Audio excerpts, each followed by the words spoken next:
ku dhawaad 7 doox oo ay biyuhu maraan ayaa wadadan ku yaala dooxyada Dacar Buruq iyo Awbar Khadle ayaa ah kuwa ugu khatarta badan waxay xilli roobaadka iyo waqtiyada uu soconayo uu qaadi jiray gaadiidka bulsho badan ayaa nafahooda ku waayay halka kuwa kalena uu galaaftay hantidooda madaxweyne Biixi ayaa si rasmi ah u dhagax dhigay 28 bishii labaad ee sanadkii 2019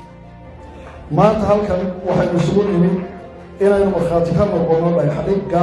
dib-u-dhiska iyo ballaarinta jidka Berbera Wajaale oo loo yaqaano Berbera Corridor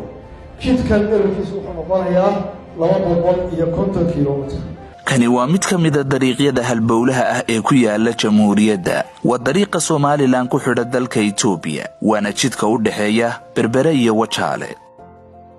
waxa maraynta ugu badan ganacsiga Soomaaliland wuxuuna lafdhabar dhaqaale u yahay dalka waa marinka ay adeegsadaan gaadiidka xamuulka ah ee xambaara badeecadaha dalka Itoobiya ee ka soo dega dekada Berbera waxa uu ka mid ahaa mashaariic kaabayaasha dhaqaalaha ah oo ay Soomaaliland u maalgelinaysay dawladda Imaaraadka Carabta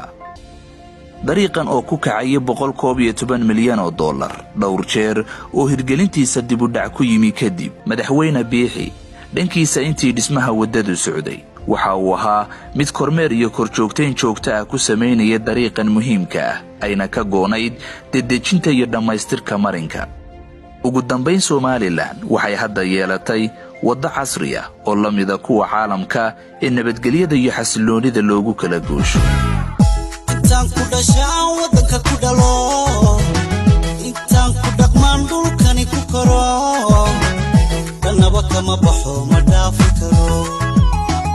درجة قنيبان لحديث وخاي